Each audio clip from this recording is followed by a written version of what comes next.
شكرا للكابتن طاهر ابو زيد في استاد النيل، واهلا بكم اعزائي المشاهدين بعد المباراه. ومعانا طبعا كباتن مديرين فنيين فرقتين، كابتن حسام حسن مدير فني نادي الزمالك. اهلا بيك كابتن حسام. الله يخليك. الحمد لله، الله يبارك فيك. ايضا كابتن طارق يحيى مدير فني الانتاج الحربي. اهلا بيك كابتن طارق. اهلا بيك يا شادي، وببارك نادي الزمالك، ببارك لحسام، وربنا ان شاء الله يوفقه الماتشات الجايه ان شاء الله باذن الله. بدايه يمكن الكباتن في الاستوديو كابتن طاهر ابو زيد وكابتن علي ابو جريشه وكابتن جمال غندور بيباركوا لك كابتن حسام على الاداء والنتيجه، وايضا بيباركوا الكابتن طارق على الاداء امام فريق نادي الزمالك النهارده. طبعا انا سعيد جدا والحمد لله، بحمد ربنا اولا واخيرا، وفي نفس الوقت بحيي كابتن طاهر حبيبي وصديقي، يعني بحبه جدا، والكابتن علي ابو جريشه والكابتن جمال غندور، طبعا ناس محترمين. ومين حد تاني؟ كابتن علي ابو جريشه وكابتن جمال غندور. كابتن جمال غندور وكابتن علي ابو جريشه طبعا. لكن انا بقول ما اقدرش اقول حاجه يعني بعد المباراه النهارده غير توفيق ربنا، بحمد ربنا عليه.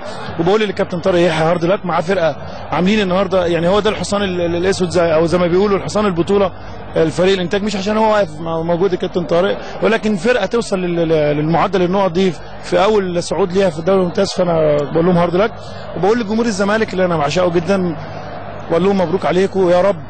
انا كل اللي ببص عليه ان انا اكسب ماتش بماتش، غير كده تيجي بتاعت ربنا اي حاجه. الكابتن طاهر ابو زيد في الاستوديو والكباتن طبعا بيسالوا كابتن حسام اولا الاندفاع الهجومي. كابتن طارق يحيى يمكن كان بادئ المباراه باندفاع هجومي، ازاي قدرت تمتص هذا الاندفاع الهجومي وتتفوق في الشوط الاول؟ ايضا يعني الوصول للنقطه 43 بنادي الزمالك بيمثلك ايه؟ بيمثل ايه جماهير نادي الزمالك النهارده؟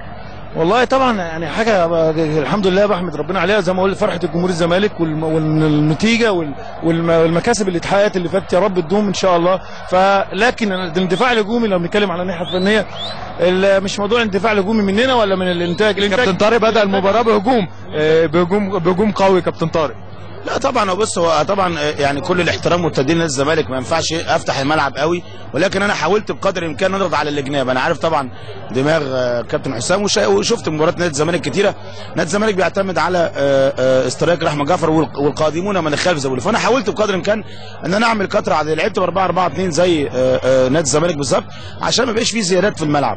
ولكن عدم توفيق بعض اللعيبه النهارده في اداء المهام اللي انا قلتها هو ده اللي ادى للخساره. طبعا ببارك لحسام وبارك نادي الزمالك، ولكن احنا برضو يعني عندنا طموح. الحمد لله رب العالمين، يمكن النتيجه وهي 1-0 لينا انفراد لكونيه، لو جه كان ممكن يعمل ضغط على لاعبي نادي الزمالك. صحيح احنا ما نجحناش ان احنا نعمل هذا الضغط، لكن الجماهير الكبيره اللي التفت حول نادي الزمالك النهارده هي بتدي روح للولاد، ومع حسام طبعا وابراهيم وجهاز باقي اعضاء الجهاز الفني. لكن احنا حاولنا ان احنا نقفل مفاتيح لعب نادي الزمالك، عندهم عبد الشافي، عندهم محمد غانم وجعفر وشيكابالا، ولكن ما قدرناش ان احنا نشتغل مع الاوراق الرابحه نادي الزمالك بالشكل اللي انا قلته في المحاضره.